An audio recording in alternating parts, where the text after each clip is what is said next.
I decided to surprise my wife, who works as a CEO, with a visit at her office. However, at the entrance, a sign clearly stated, "Authorized personnel only." Undeterred, I informed the security guard that I was the CEO's husband. To my surprise, he chuckled and replied, "Sir, I see Mrs. Hutchinson's husband every day. In fact, he's just coming out now." Deciding to play along with this bizarre situation, I invite you to follow my story to the very end. Please leave a comment with the city you're reading from. I'm curious to see how far my tale reaches.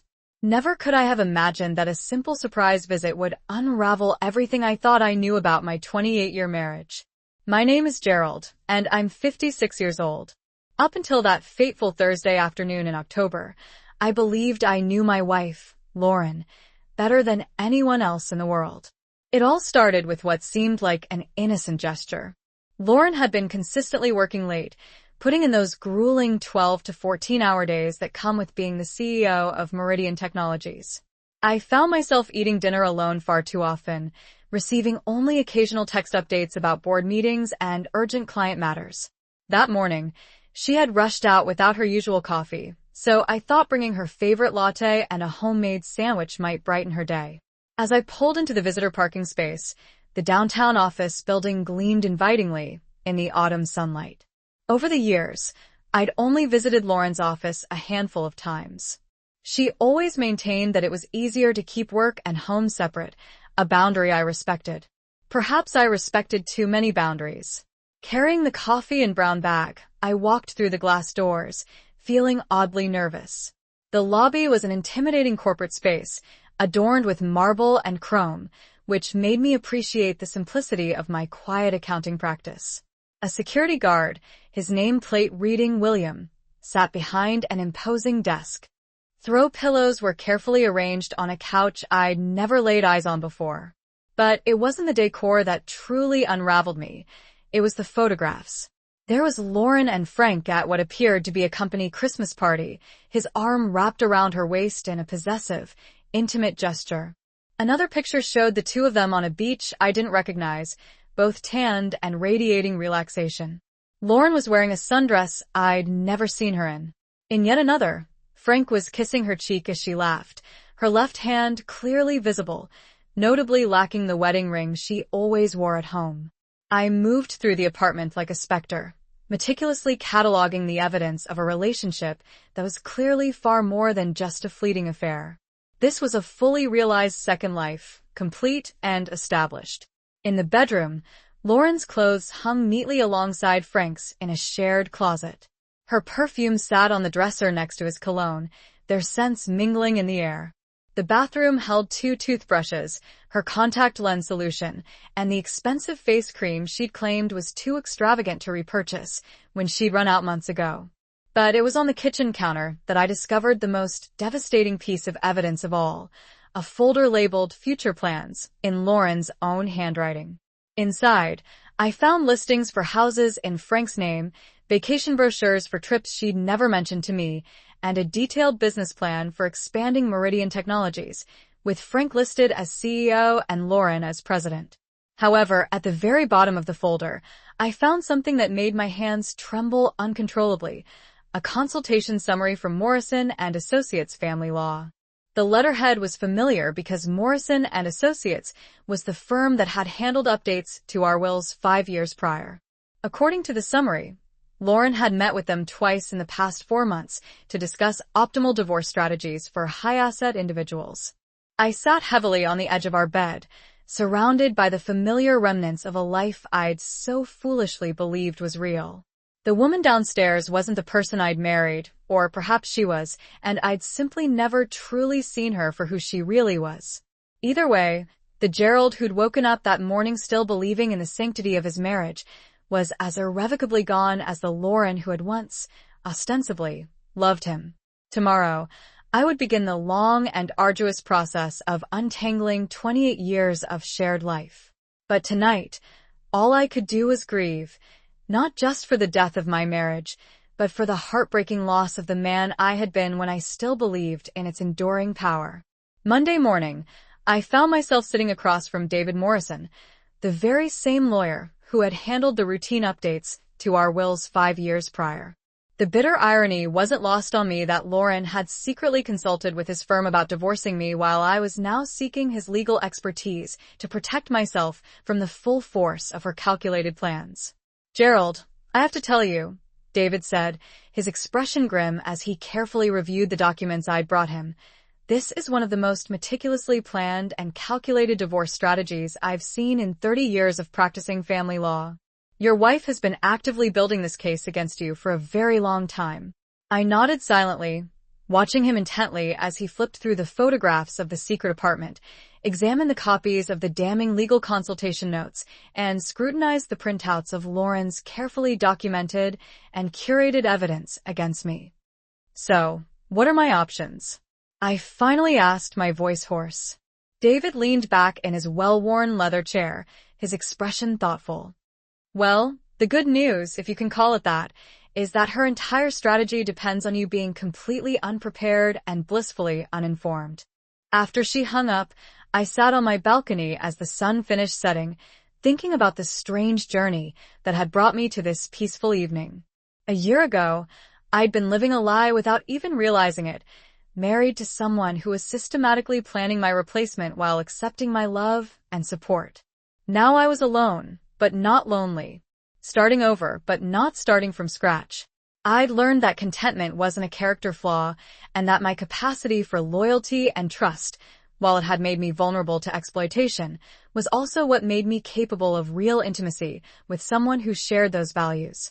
Lauren had seen my satisfaction with our quiet life as evidence of my limitations. Margaret saw it as evidence of my ability to find joy in authentic connection rather than needing constant external validation. The difference wasn't in what I offered, but in who was receiving it. As I prepared for bed that night, I reflected on something that would have surprised the Gerald of a year ago. I was grateful for Lauren's betrayal.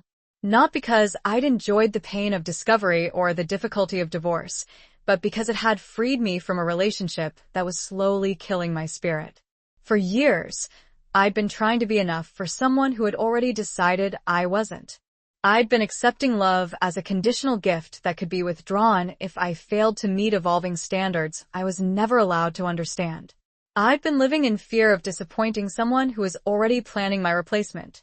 Now I was living with someone who loved me, not despite my contentment with simple pleasures, but because of it. Someone who saw my loyalty as a gift rather than an expectation, my honesty as a treasure rather than a burden. At 56, I'd learned that sometimes the best thing that can happen to you is losing something you thought you couldn't live without. Sometimes freedom comes disguised as loss. "Good afternoon," I said, approaching with what I hoped was a confident smile. "I'm here to see Lauren Hutchins. I'm her husband, Gerald." William looked up from his computer screen, his expression shifting from professional courtesy to something I couldn't quite decipher. He tilted his head slightly, studying my face as if trying to solve a complex puzzle. "You said you're Mrs. Hutchins's husband?" His voice held a note of confusion that made my stomach clench. "Yes, that's right, Gerald Hutchins. I brought her lunch." I held up the bag, suddenly feeling foolish. William's expression changed dramatically. His eyebrows shot up, and then he did something that chilled me to the bone. He laughed, not a polite chuckle, but a genuine, bewildered laugh that echoed throughout the marble lobby. "Sir, I'm sorry, but I see Mrs. Hutchins's husband every day. He just left about 10 minutes ago." William gestured casually toward the elevators. "There he is now, coming back." I turned, following his gaze, and watched a tall man in an expensive charcoal suit stride confidently through the lobby. He appeared to be in his mid-40s, younger than me, with a self-assured demeanor that commanded attention. His dark hair was perfectly styled, and his shoes were polished to a mirror shine. Everything about him exuded success and authority. The man nodded to William with familiar ease. "Afternoon, Bill. Lauren asked me to grab those files from the car." "No problem, Mr. Sterling. She's in her office." Frank Sterling. I recognized the name from Lauren's work stories. He was her vice president, who had joined the company 3 years ago, a man she occasionally mentioned in passing, always in a professional context. Frank this, Frank that. It was always about business. My hands felt numb around the coffee cup. The brown bag crinkled as my grip tightened involuntarily. Every instinct urged me to speak up, to correct this unbelievable misunderstanding, but my voice had deserted me. The document meticulously outlined her approach in clinical detail. She planned to file for divorce, citing irreconcilable differences and emotional abandonment. The strategy involved establishing a pattern of my alleged emotional unavailability, supported by what the lawyer termed lifestyle incompatibility evidence. According to this calculated plan, my preference for quiet evenings at home would be presented as social isolation. My satisfaction with my small accounting practice would be twisted into a lack of ambition. My contentment with our modest lifestyle would be reframed as an inability to support her professional growth. But the most chilling part was the timeline. Lauren had been meticulously planning this divorce for at least 2 years, carefully documenting instances of what she called my withdrawn behavior. She'd been crafting a narrative of our marriage that portrayed me as an inadequate husband who had gradually become emotionally unavailable. The woman I'd been living with, loving, and trusting had been systematically building a case against me while I remained completely oblivious to her machinations. I sank onto their couch, surrounded by the irrefutable evidence of their shared life, and struggled to process the sheer magnitude of the deception. This wasn't simply an affair that had spun out of control. This was a calculated replacement of one life with another. Frank hadn't merely stolen my wife. He'd systematically assumed my role while I was gradually being written out of the story of our lives. My phone buzzed with a text from Lauren. "Running late tonight. Don't wait up. Love you. XX," the same words she'd probably texted me from this very apartment, perhaps while Frank was cooking dinner in their kitchen, or while they were planning their next vacation together. How many times had she sent me these loving messages while actively living a completely different life, a life that excluded me entirely? The fact that you discovered all of this before she officially filed for divorce changes everything in your favor. He tapped the legal consultation summary with his pen. She was planning to paint you as emotionally unavailable and financially irresponsible, but we can effectively counter that false narrative with the truth. How? I asked, my voice filled with a mixture of anxiety and a flicker of hope. "With cold, hard facts," David replied firmly. "You've been the stable and consistently supportive spouse for 28 years. You've never been unfaithful. You've actively supported her career advancement at every turn, and you've managed your joint finances responsibly and prudently." David offered me a grim but reassuring smile. "And more importantly, you now possess irrefutable evidence of her systematic deception and ongoing adultery, which matters a great deal, even in a no-fault state like Texas." Over the next 2 hours, David methodically walked me through the harsh realities of my precarious situation, explaining the complex legal nuances and potential ramifications of Lauren's actions. While Texas was indeed a community property state, Lauren's documented adultery and elaborate deception could significantly impact the ultimate division of marital assets. More crucially, her meticulously documented plans to manipulate the divorce proceedings could seriously undermine her credibility in the eyes of a judge, giving me a significant advantage in court. "There's something else," I said, reaching for a folder I'd painstakingly prepared over the long and agonizing weekend. "I've also been doing some in-depth financial analysis." David raised a questioning eyebrow as I carefully spread out a series of spreadsheets, bank statements, and financial reports across his expansive desk. This, I realized with a surge of grim satisfaction, was where my years of experience as a meticulous accountant would finally prove invaluable. And sometimes, the most loving thing you can do is stop enabling someone who's been systematically betraying you. Lauren had been right about one thing. We both deserved to be with someone who truly understood us. She deserved someone capable of the same level of deception and manipulation that she was, and I deserved someone whose love didn't come with conditions, expiration dates, and exit strategies. As I turned off the lights in my small, honest apartment, I realized that for the first time in years, I was exactly where I belonged. Bond. William was looking back and forth between Frank and me, his features creased with genuine confusion. "I'm sorry, sir, but are you sure you're Mrs. Hutchinson's husband?" Because Mr. Sterling here is married to her. The words hit me like a physical blow. Married to her. Present tense, not was married, not claims to be married, but a simple, matter-of-fact statement that shattered my reality. Frank paused mid-stride, his attention drawn to our conversation. When his eyes met mine, I saw something flicker across his face. It wasn't guilt, nor surprise, but recognition. He knew exactly who I was. Is there a problem here? Frank's voice was smooth, controlled, the voice of a man accustomed to managing difficult situations. A cold, calculating thought flashed through my mind. Every instinct screamed for me to explode, to demand answers, to create the scene this situation deserved. However, a deeper wisdom, honed from 28 years of reading people in my accounting practice, told me to play along. "Oh, you must be Frank," I said, forcing my voice to remain steady. "Lawrence mentioned you. I'm Gerald, a friend of the family." The lie tasted bitter, but it bought me time to think. I was just dropping off some documents for Lauren. Frank's shoulders relaxed slightly, but his eyes remained watchful. "Ah, yes. Lauren's mentioned you, too." Had she? What had she said? "She's in meetings most of the afternoon, but I can make sure she gets whatever you brought." I handed over the coffee and sandwich, my movements mechanical. "Just tell her Gerald stopped by." "Of course." Frank's smile was perfectly professional, perfectly normal, as if we hadn't just had the most surreal conversation of my life. I walked back to my car in a daze, my legs moving without conscious direction. The October air felt sharp against my skin, but I barely noticed. Everything looked the same as when I'd arrived 30 minutes ago, yet my world had fundamentally shifted. I photographed everything with my phone, my accountant's mind automatically creating the documentation I'd need later. The photos, the legal documents, the evidence of their shared residence. But as I worked, a strange calm began to settle over me. For the past 3 days, I'd been tormented by uncertainty, by the chasm between what I knew and what I suspected. Now, finally, I had answers.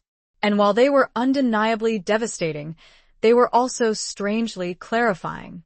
Lauren hadn't just been having an affair.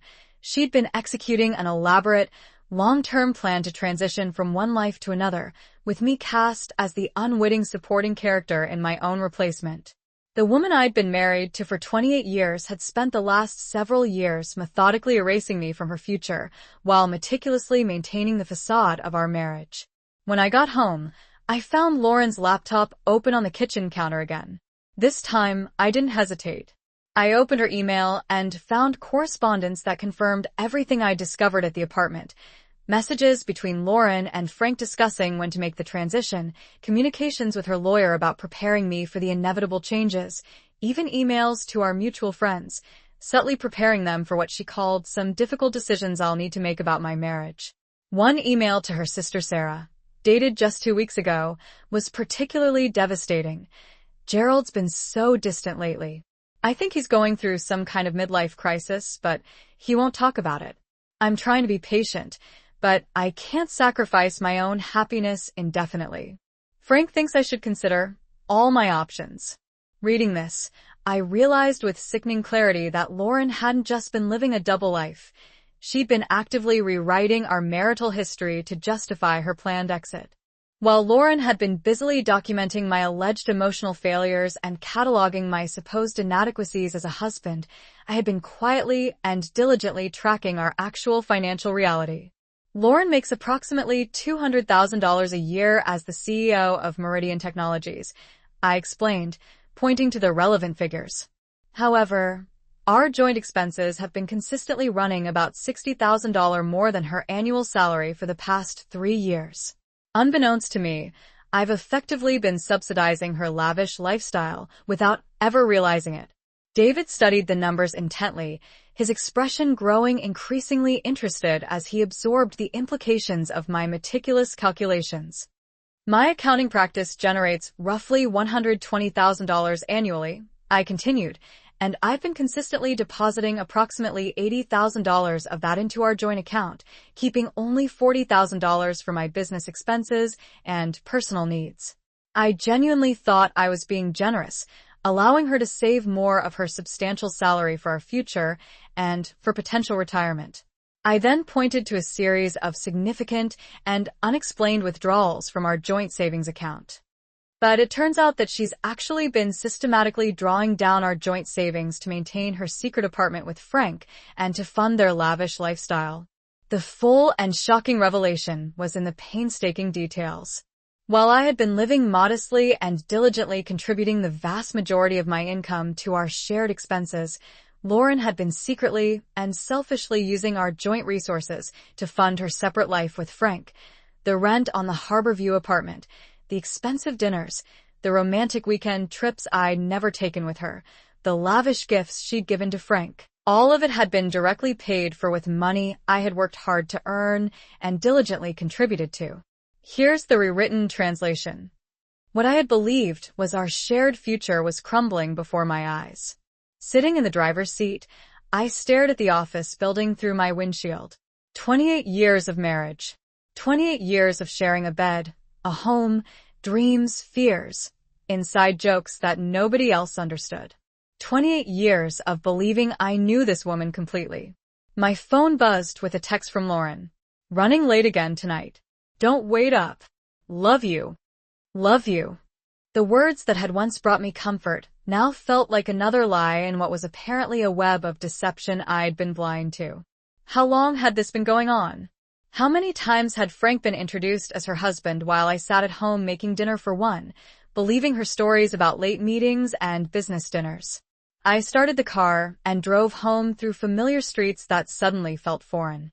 Our house looked the same.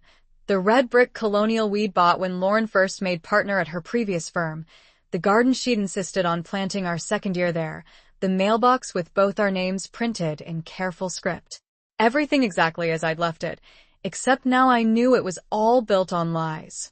Inside, the silence felt different. It wasn't the comfortable quiet of a home waiting for its occupants to return. It was the hollow emptiness of a stage set, a carefully constructed facade. I walked through rooms filled with our shared memories, vacation photos, wedding pictures, the ceramic bowl Lauren had made in that pottery class she'd taken 5 years ago. Had any of it been real? I made myself a cup of tea and sat at the kitchen table, staring into space. My mind kept replaying the scene at the office, searching for clues I'd missed, explanations that might make sense of what I'd witnessed. But there was only one explanation that fit, and it was one I wasn't ready to accept. The front door opened at 9:30, just as it had countless times before. Lauren's heels clicked against the hardwood floor, and her keys jangled as she set them on the hall table. Every quiet evening I'd spent reading while she worked on her laptop, every time I'd encouraged her to pursue her career ambitions, even when it meant less time together, every instance of my being supportive rather than demanding had been transformed into evidence of my inadequacy as a husband. The cruelest part was recognizing how she'd manipulated my own responses to support her narrative. When she'd started working later and traveling more, I'd been understanding. When she'd seemed stressed and distant, I'd given her space. When she'd suggested we needed better communication, I'd agreed to couples counseling, never realizing I was providing her with ammunition to use against me later. That night, Lauren came home at nearly 11 o'clock, apologizing for her late evening of client entertainment. She kissed my cheek and asked about my day, the same routine we'd followed for years. But now I could see it for what it was, a performance designed to maintain the status quo until she was ready to execute her carefully laid exit strategy. How was the client dinner? I asked, testing her reaction. Productive, I think. We're trying to land this big contract, and sometimes these things require extra relationship building. She moved around the kitchen with practiced ease, making herself a cup of tea. Frank was there, too, of course, since he'll be managing the account if we get it. Frank was there, too. Of course he was. I wondered if they'd laughed about this conversation later in their shared apartment while planning their shared future. That's good, I said, forcing myself to sound casual. You and Frank work well together. Lauren paused, cup halfway to her lips. We do. He really understands the business side of things. There was something in her voice, a warmth that she used to reserve for talking about me. He's been instrumental in some of our biggest wins lately. I nodded, playing my part in this elaborate charade. But inside, I was calculating. This is outright fraud, David stated, cutting to the chase. She's been diverting marital assets to fuel an affair while simultaneously plotting a divorce. A judge is going to take a very dim view of that when it comes to dividing assets. But I wasn't finished yet. Over the weekend, I'd done something completely out of character for someone as trusting as I am. I'd actually investigated my own wife's business dealings. And what I uncovered shocked me even more profoundly than her personal betrayal. There's more to it, I said, producing another set of documents. Lauren's been strategically positioning Frank to take on more and more responsibilities at Meridian Technologies.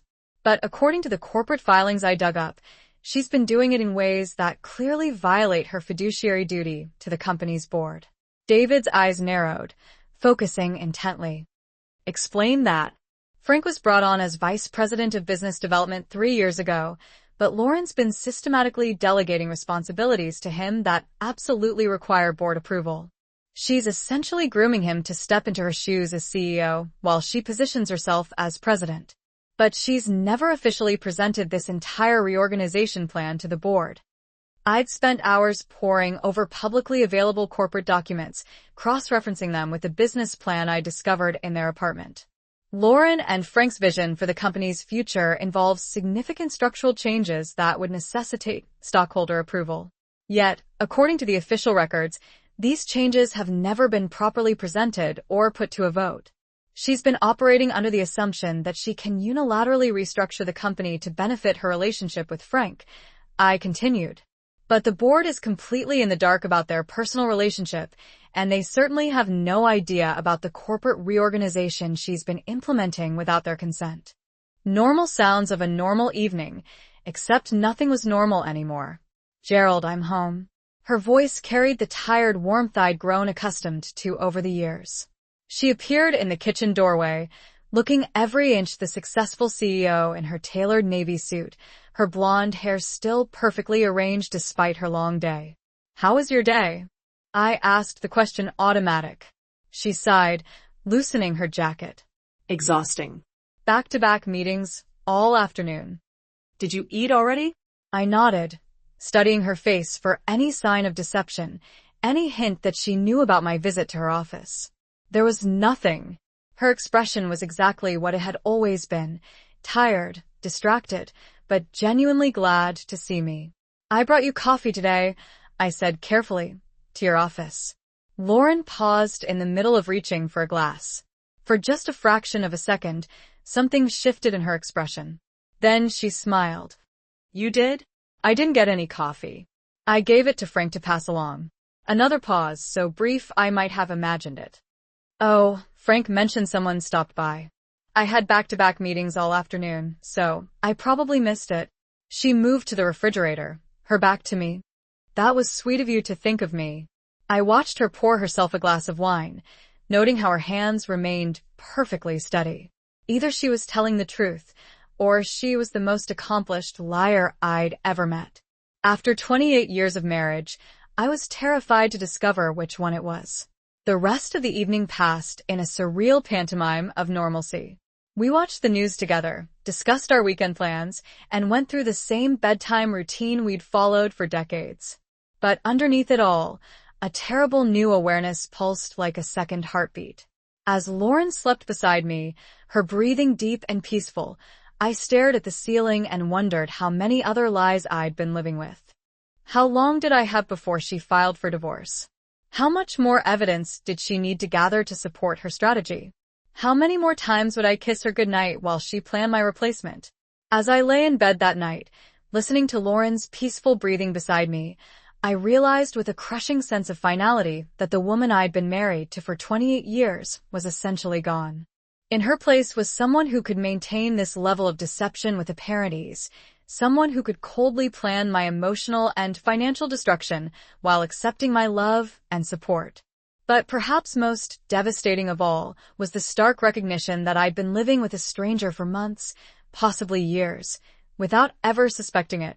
The Lauren I thought I knew, the woman I'd built my life around, had been gradually replaced by someone capable of this level of calculated betrayal. The question now wasn't whether my marriage was over. The question was whether it had ever really existed at all, or if it had simply been a carefully constructed illusion. I chose Saturday morning for the confrontation. Lauren was in our kitchen wearing the pale yellow robe I'd bought her 3 Christmases ago, sipping coffee from her favorite mug while scrolling through her phone. It was the kind of peaceful domestic scene that had once filled me with contentment. Now, however, it felt like watching a performance I could no longer pretend to believe. "We need to talk," I said, setting the folder of evidence on the kitchen table between us. Lauren looked up from her phone, her expression shifting from casual attention to sharp awareness as she took in the sight of the documents. Her coffee mug paused halfway to her lips, and for just a fleeting moment, I thought I saw something flicker across her face that might have been relief. "What's this about?" she asked, but her voice lacked the genuine confusion it should have carried. She knew exactly what this was about. David was scribbling notes furiously. "Gerald, this has gone way beyond just your divorce. If what you're telling me is accurate, Lauren could be facing some very serious professional repercussions." The thought brought me no satisfaction whatsoever. I'd loved this woman for 28 years, and I took no pleasure in uncovering evidence that could potentially destroy her career. But I also couldn't simply ignore the fact that she'd been systematically betraying not just me, but also her professional obligations. "What's your recommendation?" I asked. "We file first," David responded without a moment's hesitation. "We need to get ahead of her narrative and present the unvarnished facts before she has a chance to spin them.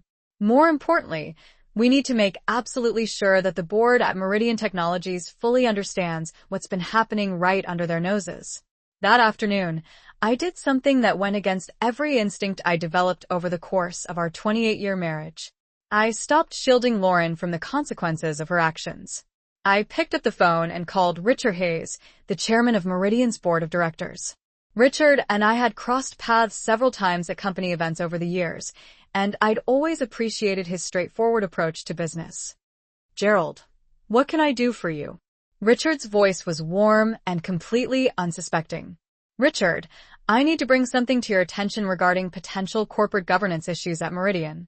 It's somewhat complicated, but I believe the board needs to be made aware of some structural changes that may not have been properly authorized." There was a brief pause. "What kind of structural changes are we talking about?"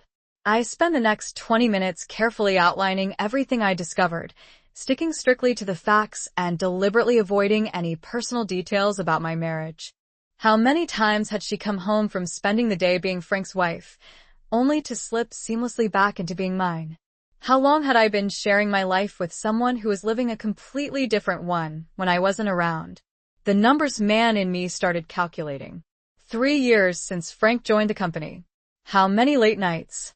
How many business trips? How many times had she mentioned his name in passing, conditioning me to accept his presence in her professional life while he was actually inhabiting something much more personal? But the questions that haunted me most weren't about timelines or evidence. They were simpler and infinitely more devastating. Who was the woman sleeping next to me? And who had I been married to all these years? The next morning arrived with cruel normalcy. Lauren kissed my cheek before leaving for work, the same quick peck she'd given me for years. She wore her favorite perfume, the one I'd bought her for Christmas 2 years ago. Everything about her was familiar, comforting, exactly as it had always been, except now I knew I was kissing a stranger. I called my office and told my assistant I'd be working from home. For the first time in my 15-year practice, I couldn't bear the thought of discussing tax returns and quarterly reports. Instead, I sat at my kitchen table with a cup of coffee that grew cold while I stared at Lauren's coffee mug in the sink. She'd used it that morning, just like always. Had she been thinking about Frank while she drank from it? By noon, I found myself doing something I'd never done before, going through Lauren's things, not frantically, not desperately, but with the methodical precision that had made me successful in accounting. I started with the obvious places: her home office, the desk where she sometimes worked in the evenings. The drawers revealed nothing suspicious: work papers, company letterhead, business cards from clients I recognized from her stories. "I went to your apartment yesterday," I stated, my voice steady despite the turmoil within me. The one at Harbor View. I used the key from our junk drawer. I sat down across from her, noting how her shoulders straightened, how her breathing shifted to something more controlled. Lauren set down her mug with deliberate precision. When she looked at me again, the mask was gone. The loving wife, the concerned partner, the woman who'd been apologizing for late nights and long meetings had vanished completely. In her place sat someone I barely recognized, someone whose eyes held a coldness I'd never witnessed before. "I see," she said. Her voice was calm, almost businesslike, as she asked, "How much do you know?" The question hit me like a physical blow. Not denial, not confusion, not even anger. Just a practical inquiry about the extent of my discovery, as if we were discussing a business problem that needed to be managed. "Everything," I replied, my voice flat. "The apartment, Frank, the divorce planning, the legal strategy, all of it." Lauren nodded slowly, her fingers drumming against the table in a familiar rhythm I recognized from her board meetings. She was calculating, processing, deciding how to handle this unexpected and unwelcome development in her carefully orchestrated plan. "How long have you known?" she inquired. "Since Thursday, when I visited your office and the security guard told me he saw your husband every day." I leaned forward, studying her face intently, searching for any remaining sign of the woman I thought I had married. He meant Frank. Something that might have been amusement flickered across Lauren's features. "Poor William. He's always been a bit too chatty." She reached for her coffee again, her movements unhurried and deliberate. "I suppose this complicates things." "Complicates things?" I repeated incredulously. I could hear my voice rising despite my desperate efforts to remain calm. "Lauren, we've been married for 28 years. Richard listened without interrupting, his questions becoming increasingly pointed as I described the unauthorized reorganization that had been taking place. "Jesus, Gerald, are you telling me that Lauren's been implementing major corporate changes without any board approval whatsoever?" "I'm saying that based on the documents I've reviewed, there appears to be a significant disconnect between what's actually been happening operationally and what's been reported to the board. And you're bringing this to me because..." I took a deep breath. "Because I believe in corporate integrity, and because the board has an absolute right to know what's being done in their name." After I hung up, I sat in my office feeling a strange mixture of satisfaction and profound sadness. For years, I'd been the supportive husband who cleaned up Lauren's messes, smoothed over her occasional ethical lapses, and provided the stable foundation that allowed her to take professional risks. Now, I was the one creating consequences she would have to face. That evening, Lauren came home later than usual. Her face was drawn and tight with stress, her usual composed demeanor showing cracks around the edges. "We need to talk," she said, setting her briefcase down with more force than necessary. "About what?" "About the call Richard Hayes made to me this afternoon. About the corporate governance review the board has suddenly decided to conduct. About the fact that my own husband is apparently trying to destroy my career." Her eyes were hard and calculating. I met her gaze steadily. I shared factual information about a corporate reorganization that appeared to lack proper authorization, nothing more. "Don't play innocent with me, Gerald. You knew exactly what you were doing." "Yes, I did. The same way you knew exactly what you were doing when you spent 2 years planning my replacement." Lauren's composure finally shattered. "This is different, and you know it. Everything was exactly what it should be for a CEO who occasionally brought work home. But then I found something that made my stomach clench.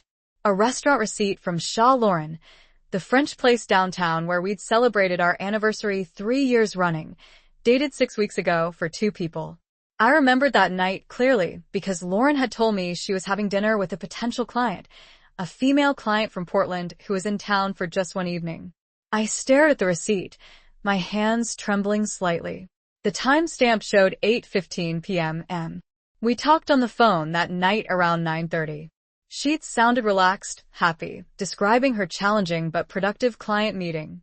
I'd been proud of her for landing what she described as a significant account. But this wasn't a business dinner receipt. No alcohol charges that would accompany client entertainment. No appetizers or desserts that Lauren would order to impress a potential client. Just 2 entrees and a bottle of wine, the kind of intimate dinner I thought was reserved for us. My phone rang, startling me from my thoughts. Lauren's name appeared on the screen. "Hi, honey," I answered, surprised by how normal my voice sounded. "Hey, I just wanted to check in. You sounded a little off this morning." Her voice carried genuine concern, the kind of caring attention that had made me fall in love with her 29 years ago. "Just tired," I said. "Didn't sleep well. Maybe you should take a real break today. You've been working so hard lately." The irony of her suggestion wasn't lost on me. While I'd been working hard at my small practice, she'd apparently been working hard at maintaining 2 separate lives. "Actually, I was thinking about that dinner you had with the client from Portland, the one about 6 weeks ago. How did that work out?" A pause, so brief that most people wouldn't notice it. But after 28 years of marriage, I knew Lauren's speech patterns. She was calculating. "You've been living with another man, meticulously planning to divorce me, and all you can say is that this complicates things?" She sighed, a sound of mild irritation rather than genuine distress. "Gerald, let's not be dramatic about this. We both know this marriage has been over for years." "We both know?" I stared at her, searching desperately for any trace of the woman who'd kissed me goodbye every morning, who'd whispered "I love you" just 3 days ago. "I didn't know anything. I thought we were happy." Lauren's laugh was short, sharp, and utterly devoid of humor. "Happy? Gerald, when was the last time we had a real conversation? When was the last time you showed any genuine interest in my career, my goals, anything beyond your little accounting practice and your quiet evenings at home?" "I've always supported your career," I countered, feeling increasingly disoriented and bewildered. "I've always been proud of everything you've accomplished." "You've been passive," she corrected, her voice taking on the sharp edge I'd heard her use with underperforming employees at the office. "You've been content to let me carry the financial burden, the social obligations, the responsibility for actually building a life worth living. You've been perfectly happy to coast along in your comfortable little routine while I've been growing, changing, becoming someone who needs more than you've ever been willing to offer." Each word felt like a carefully aimed dart, hitting targets I didn't even know were vulnerable within me. "If you felt that way," I stammered, "why didn't you talk to me? Why didn't you tell me what you needed?" "I tried, Gerald. God knows I tried. But every time I brought up traveling more, expanding your practice, moving to a better neighborhood, you found excuses. You were always perfectly satisfied with exactly what we had, no matter how much I outgrew it. This affects my professional reputation, my ability to make a living. Your affair with Frank affects that too. The board's going to find out eventually that you've been restructuring the company to benefit your personal relationship." I just gave them a head start. She stared at me for a long moment, and I could see her reassessing everything she thought she knew about me. The passive, supportive husband who had never challenged her decisions was gone. In his place was someone who understood the value of information and wasn't afraid to use it. "What do you want?" she asked finally. "I want you to stop treating me like I'm stupid," I said. "I want you to acknowledge that your actions have consequences that extend beyond your personal happiness. And I want you to understand that I'm not going to quietly disappear just because it would be convenient for your new life plan." Lauren sat down across from me, her posture defensive. "The board review will pass. There's nothing illegal about operational restructuring. Maybe not illegal, but unauthorized restructuring that directly benefits your romantic partner? That's going to be a lot harder to explain, especially when the board realizes you never disclosed your relationship with Frank." I could see her working through the implications, her quick mind calculating the political and professional costs of her choices. For the first time since I discovered her betrayal, Lauren looked genuinely worried. "What's it going to take to make this go away?" she asked. "It's not going away, Lauren. You set this in motion the moment you decided to live a double life. Now we all have to deal with the consequences. You're destroying everything I've worked for." I shook my head. "You destroyed it yourself. I'm just refusing to help you cover it up anymore." That night, as Lauren made phone calls behind closed doors and I could hear the stress in her voice, I realized something fundamental had shifted. Oh, that it didn't pan out the way we'd hoped. She decided to go with a local firm. Her voice remained steady, casual. Why do you ask? Just curious. You seemed excited about it at the time. Well, you win some, you lose some. I could hear typing in the background. She was probably answering emails while talking to me, multitasking the way she always did.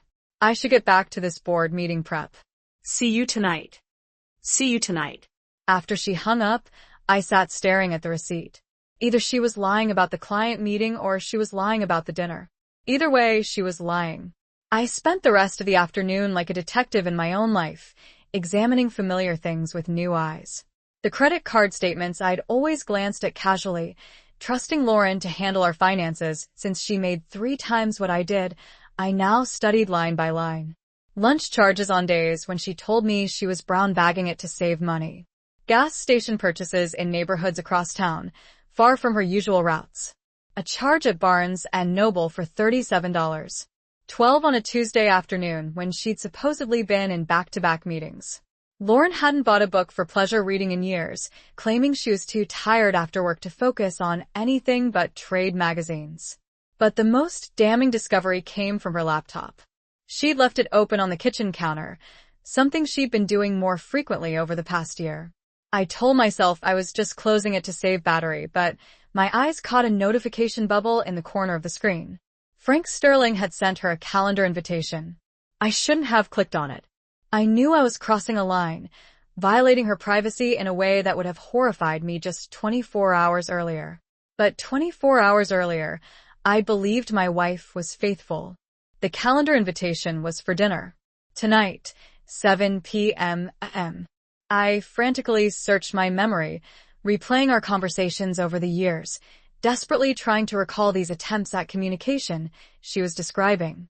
There had been discussions about travel that I dismissed as casual daydreaming, suggestions about moving that I'd assumed were just idle speculation, comments about my accounting practice that I'd interpreted as gentle teasing rather than serious criticism. So, you decided to replace me instead of working with me? I asked, my voice barely a whisper. Lauren's expression softened slightly, but not with affection. It was the kind of gentle patience she might show a slow or particularly dense student. I didn't set out to replace you. I met Frank 3 years ago when he joined the company. He was everything you're not. Ambitious, dynamic, interested in building something bigger than himself. She paused, taking a breath. At first, it was just professional respect. Then, it became friendship. And then, it became more. When? The question escaped my lips, barely audible. When? What do you mean, it became more? She considered this for a moment, tilting her head as if trying to recall the precise details of a business transaction. About 2 years ago, Frank had just closed his first major deal with us. We went out to celebrate, and we ended up talking until 3 o'clock in the morning about our dreams, our plans, the kind of life we wanted to build together. It was the most stimulating conversation I'd had in years. A horrifying realization dawned on me. You came home that night. I remember you said the client dinner ran late. It did, in a way. Lauren's voice was remarkably matter-of-fact, as if she were describing something that had happened to someone else entirely. That's when I realized what I'd been missing. Frank listens when I talk about expanding the company internationally. He gets excited about the same opportunities that excite me. For 28 years, I'd been the one adapting, accommodating, making space for her ambitions and choices. Now, for the first time, she was the one having to adapt to consequences she couldn't control. It wasn't exactly revenge. It was something quieter, but far more powerful. The simple refusal to continue enabling someone who'd been systematically betraying me. Lauren had built her new life on the assumption that I would remain passive, predictable, manageable. She was about to discover how wrong that assumption had been. The next morning, I filed for divorce. But more importantly, I stopped being the man who made Lauren's life easier at the expense of his own dignity. After 56 years of believing that love meant endless accommodation, I was finally learning that sometimes love means knowing when to stop. 6 months later, I stood in the kitchen of my new apartment, making coffee for one, and finding genuine peace in the simplicity of it. The morning sun streamed through windows I'd chosen, illuminating a space that was entirely mine, free from the weight of deception and false harmony that had defined my life for so long. The divorce had been finalized 3 weeks ago. Despite Lauren's initial threats and manipulations, the evidence I'd gathered had dramatically shifted the entire dynamic of our settlement. When confronted with documented proof of her adultery, financial deception, and professional misconduct, her lawyer had advised her to accept a far more equitable division of assets than she'd originally planned. I kept the house, the one we'd shared for 20 years, but which I'd largely paid for with my contributions to our joint expenses. Lauren kept her retirement accounts and half of our savings, minus the amount she'd spent on maintaining her secret life with Frank. It was fair in a way that her original divorce strategy would never have been. At Bellacourt, the Italian place that had become our special occasion restaurant, the place where Frank had proposed to me 17 years ago. The reservation was under Frank's name. My chest felt tight as I scrolled through more calendar entries. Lunch meetings with Frank that weren't labeled as business. Doctor's appointments that Lauren had never mentioned to me. A weekend spa retreat 3 months ago that she told me was a women's conference for female executives. But the entries that made me physically nauseous were the recurring ones. Coffee with F every Tuesday morning at 8 a.m. Dinner plans every other Thursday. Weekend planning, marked for this coming Saturday, when Lauren had told me she needed to work. I was looking at a parallel life, meticulously scheduled and carefully hidden. Frank wasn't just her work colleague, or even her affair partner. Based on these calendar entries, he was her primary relationship. I was the side note, the obligation, the inconvenience worked around. The garage door rumbled open at 6:15. Lauren was home early, unusual for a Thursday. I closed the laptop quickly, my heart hammering as I heard her heels on the kitchen tile. "You're home early," I said, hoping my voice sounded normal. She looked beautiful, I realized with a sharp pang. She'd refreshed her makeup. Her hair was perfectly styled, and she was wearing the black dress I'd bought her for her birthday last year. The dress, she'd said, was too fancy for everyday wear. I managed to wrap up early for once. She moved past me to the refrigerator, her perfume trailing behind her. "I thought maybe we could grab dinner out tonight. It's been forever since we did anything spontaneous." The lie was so smooth, so perfectly delivered that I almost believed it myself. If I hadn't seen the calendar invitation, I would have been thrilled by her suggestion. I would have rushed to change clothes, grateful for this unexpected attention from my successful, busy wife. He wants to build an empire, not just maintain a comfortable existence. And that justified lying to me for 2 years? I asked, my voice trembling with a mixture of rage and despair. For the first time during our conversation, Lauren showed a flash of real emotion. But it wasn't guilt or sadness. It was irritation. "I wasn't lying, Gerald. I was protecting you from a reality you weren't ready to face. Our marriage was already over. You just didn't want to see it." "Our marriage was over because you decided it was over," I countered, my voice rising. "Because you found someone who matched your ambitions better than I did. Our marriage was over because you stopped growing." Lauren stood up, moving to the window with the fluid grace that had first attracted me to her nearly 30 years ago. "I kept hoping you'd develop some passion for something, anything beyond your routine. But you never did. You've been the same man at 56 that you were at 36, and I'm not the same woman." I stared at her profile silhouetted against the morning light, recognizing the painful truth in her words, even as they devastated me. I had been content with our life in ways that she apparently never was. I had found fulfillment in our quiet evenings, our modest successes, our stable routine. While she'd been dreaming of bigger things, I'd been grateful for what we already had. "So, you and Frank have been secretly plotting to get rid of me," I said, the bitterness now impossible to contain. Lauren turned back to face me, her expression once again businesslike and devoid of emotion. "We've been planning our future," she corrected. "The divorce was always going to be necessary, but we wanted to handle it in a way that would be least disruptive to everyone involved." "Least disruptive?" I pulled out the legal consultation summary and slapped it onto the table. You've been building a case against me for months. But the real satisfaction came not from the financial settlement, but from watching Lauren face the consequences of choices she believed she could make without accountability. The corporate governance review at Meridian Technologies had been thorough and devastating. While the board hadn't uncovered anything criminally actionable, they discovered a clear pattern of unauthorized decision-making and undisclosed conflicts of interest that had seriously undermined Lauren's credibility as a leader. Frank had been terminated immediately once his relationship with Lauren became known to the board. His position as vice president had been contingent on his professional judgment being uncompromised by personal interests, and his romantic involvement with the CEO represented an irreconcilable conflict of interest. Lauren had managed to hold on to her job, but barely. She'd been placed on probation. Her decision-making authority had been significantly restricted, and she was now required to report to a newly appointed chief operating officer who essentially supervised her every move. The woman who'd built her entire identity around professional power and autonomy was now working under closer oversight than she'd experienced since her very first corporate job 20 years ago. Their apartment at Harborview had been quietly given up. Frank had moved back to Denver, taking a position with a smaller firm at considerably less money than he'd been making at Meridian. Lauren had moved into a modest one-bedroom place closer to her office, a significant downgrade from the luxury she'd become accustomed to.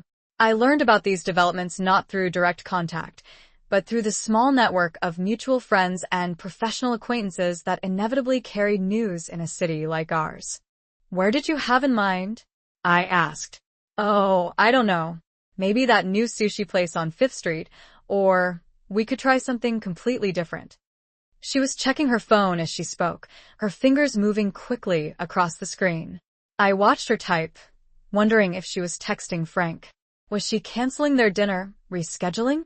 Or was this part of some elaborate game I couldn't even begin to understand? "Actually," she said, looking up from her phone with apparent disappointment, "I just remembered I have that conference call with the Tokyo office. It totally slipped my mind." She shook her head ruefully. "Rain check." "Of course." The words came out automatically, but inside something cold and hard was crystallizing. "What time is your call?" "Could run until 9 or 10. You know how these international things go." She was already moving toward the stairs, toward our bedroom where she kept her work clothes. "I'll probably just grab something quick on my way back to the office." I nodded, playing my part in this elaborate deception. "I'll make myself something here." She paused at the bottom of the stairs, looking back at me with what appeared to be genuine affection. "You're so understanding, Gerald. I don't know what I'd do without you." The words that should have warmed my heart instead felt like ice picks. How many times had she said variations of this while preparing to spend the evening with another man? How many times had I smiled and kissed her goodbye, unknowingly sending her off to her real life? I watched her climb the stairs, listening to her movements in our bedroom.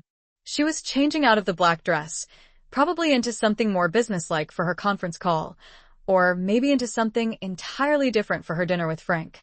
20 minutes later, she came back down wearing a navy blouse and dark slacks, professional but attractive. Her makeup was perfect, her hair touched up. Emotional abandonment, lifestyle incompatibility. You've been meticulously documenting everything I do to use against me later. She had the grace to look slightly uncomfortable, but only for a fleeting moment. The legal advice was to protect both of us. Divorces can get incredibly ugly if people aren't properly prepared. "Protect both of us?"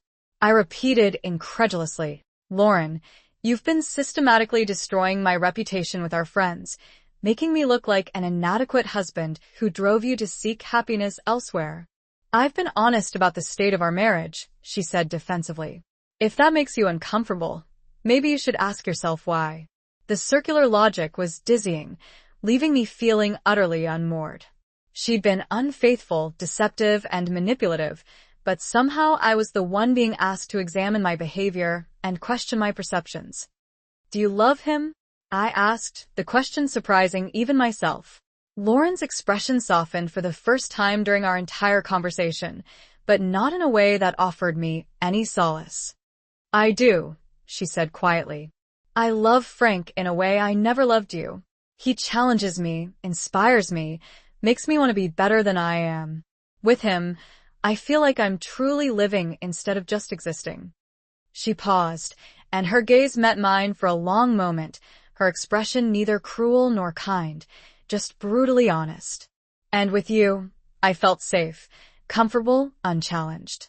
For a long time, I thought that was enough. But it isn't, Gerald. I want more than just safe.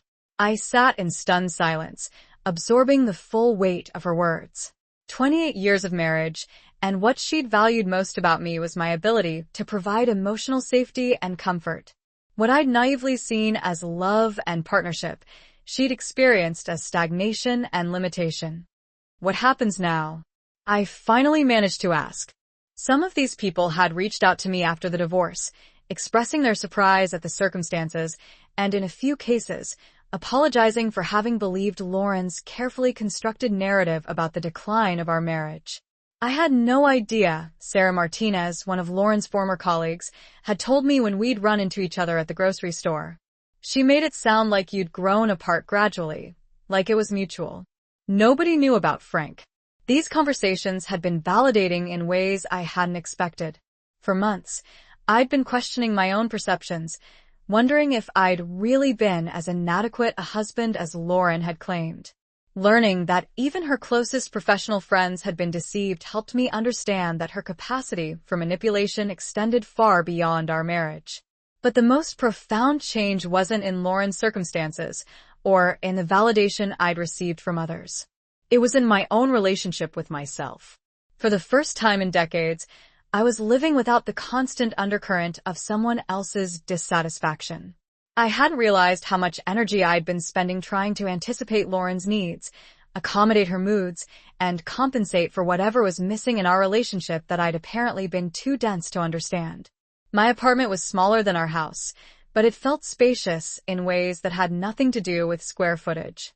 I could read in the evening without worrying that my contentment with simple pleasures was somehow disappointing to someone who needed more stimulation. I could cook meals I actually wanted to eat instead of trying to impress someone who was probably texting her real partner while sitting across from me. I'd even started dating, something I'd thought would be completely impossible at 56 after 28 years of marriage. She looked like a woman preparing for an important evening, not someone settling in for a long phone conference. I'll try not to be too late, she said, kissing my cheek, the same spot she'd kissed that morning, but now it felt like a betrayal instead of intimacy. Take your time. I'll probably turn in early anyway. She gathered her purse, her laptop bag, her keys, the same routine I'd watched thousands of times. But now I knew I was watching an actress preparing to leave one performance for another. The house felt different after she left. Not empty, but haunted. Every familiar object seemed to mock me with its false comfort. The wedding photos on the mantel, the vacation souvenirs on the bookshelf, the coffee table we'd picked out together 10 years ago when we'd redecorated the living room. All of it was real, but none of it meant what I'd thought it meant. I made myself a sandwich and sat in front of the television, but I couldn't focus on anything. My mind kept circling back to the same impossible questions. How long had this been going on? How had I missed the signs for so long? And most devastatingly, had our entire marriage been a lie, or had something changed along the way? At 8:30, I found myself driving past Bellecourt. I told myself I was just going to the grocery store, that this route was perfectly normal. But when I saw Lauren's silver BMW in the restaurant parking lot, parked next to a dark Mercedes I assumed belonged to Frank, the last thread of hope I'd been clinging to snapped. They were in there right now, sharing the same kind of intimate dinner I thought was exclusive to our marriage. Was he telling her he loved her? Was she laughing at his jokes the way she used to laugh at mine? Were they planning a future that didn't include me? I drove home in a daze, the weight of my new reality settling around me like a heavy coat. My wife of 28 years was living a double life so complete, so seamlessly integrated, that I'd been completely blind to it. Lauren sat back down, her posture relaxing slightly as we moved into the practical territory of logistics and legal proceedings. Now we handle this like adults. I was going to file for divorce next month anyway, This just accelerates the timeline. Next month? I repeated, the words barely registering. Frank and I want to be married by Christmas. We've been planning a small ceremony, just immediate family. She paused, perhaps recognizing how incredibly insensitive this sounded. I was hoping we could make this transition as smooth as possible for everyone. Everyone except me, I said, stating the obvious. Gerald, you'll be fine, she insisted, her voice laced with condescension. You have your accounting practice, your routines, your simple pleasures. You'll probably be happier, without the pressure of trying to keep up with someone like me. The sheer audacity of her condescension was breathtaking. Even in the midst of revealing her complete and utter betrayal, she was positioning herself as the one doing me a favor by leaving, as if my contentment with our life had been a burden she'd been generously carrying all these years. I trusted you, I said quietly, the words heavy with the weight of my shattered illusions. I know you did, she replied, her voice softening slightly, and I'm truly sorry it had to end this way. But Gerald, we both deserve to be with someone who truly understands us. You deserve someone who appreciates your quiet strengths, and I deserve someone who shares my ambitions. She was rewriting our entire marriage as a mutual mismatch rather than a deliberate betrayal, transforming her infidelity into a kind of enlightened favor to both of us. It was masterful in its own way, this chilling ability to reframe devastating deception as a profound act of self-awareness. When do you want me to move out? I asked, cutting through her carefully constructed narrative. Lauren looked genuinely surprised. You don't have to move out immediately. Margaret was a widow I'd met through my church, a gentle woman who appreciated conversation about books and enjoyed quiet dinners without needing them to be elaborate productions. She found my contentment with simple pleasures charming rather than limiting, and her uncomplicated affection was a revelation after years of trying to earn love from someone who'd been systematically withdrawing it. The strangest part was realizing how much happier I was without the marriage I'd thought I'd been fighting to save. Lauren had been right about one thing. We had grown incompatible, but not in the way she'd described. She'd become someone who could maintain elaborate deceptions while accepting love from someone she was actively betraying. I'd remained someone who believed in honesty, loyalty, and the possibility of working through problems together. Her version of growth had required discarding the values that had built our marriage. My version of growth was learning to protect those values from people who would exploit them. One evening in late spring, I was sitting on the small balcony of my apartment, reading and enjoying the sunset, when my phone rang. Lauren's name appeared on the screen, the first time she'd called since our divorce was finalized. I almost didn't answer. We had nothing left to discuss, no shared obligations that required communication. But curiosity won out. Hello, Lauren. Gerald. Her voice sounded tired, older somehow. I hope I'm not disturbing you. What can I do for you? There was a long pause. I wanted to apologize for how everything happened, for the way I handled things. I waited, saying nothing. I know you probably don't want to hear this, but I've had a lot of time to think about what I did, about the choices I made. Another pause. You didn't deserve what I put you through. No, I didn't. I convinced myself that our marriage was already over, that I was just being honest about reality. The woman I'd thought I knew better than anyone was a stranger. The marriage I'd believed was solid was apparently just the cover story for her real relationship.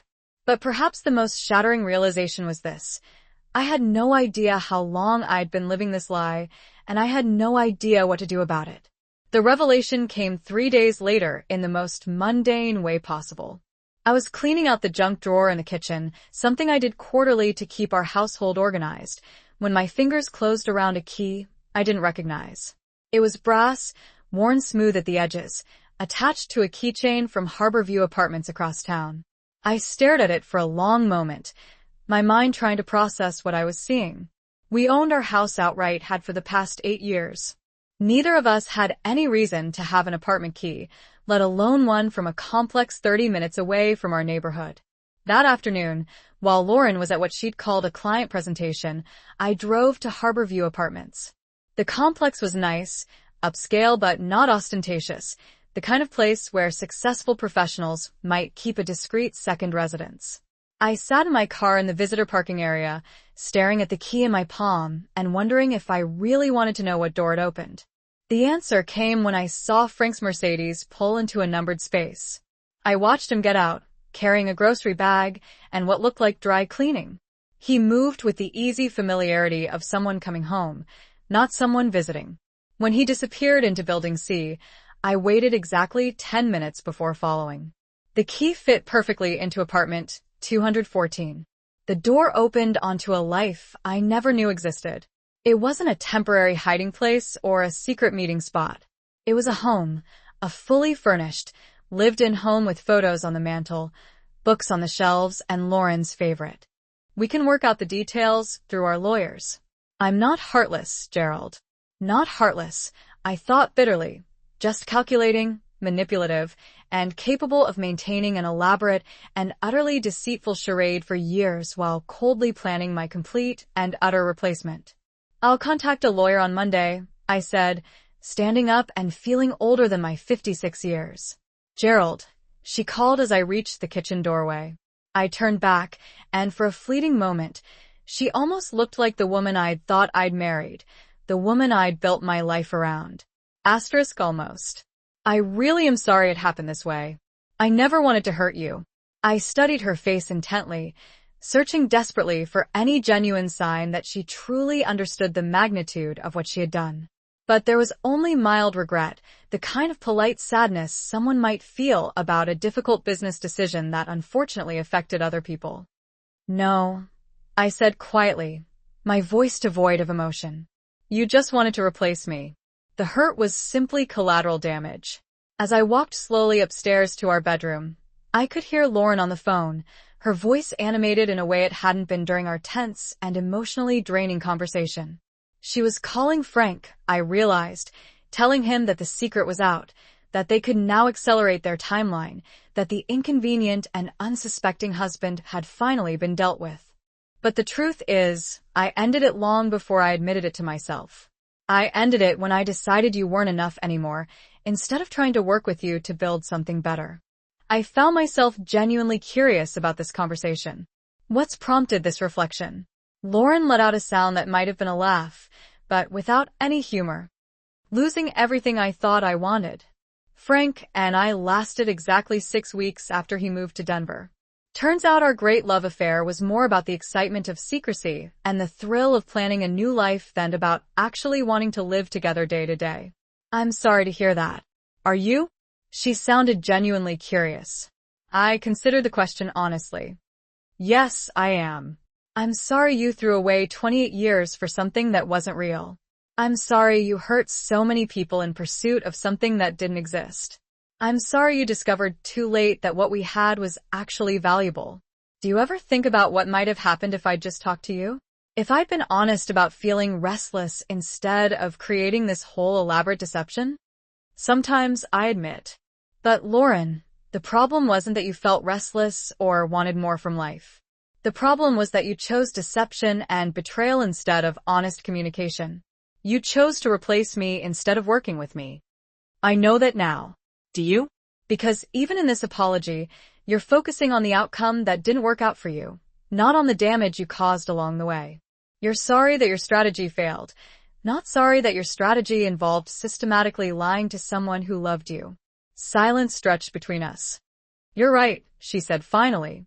Even now, I'm still making it about me. Yes, you are. I hope you're happy, Gerald. I hope you found someone who appreciates what I was too selfish to value. I have. Her name is Margaret, and she's everything you never were. Honest, kind, and capable of love without manipulation. Good. You deserve that.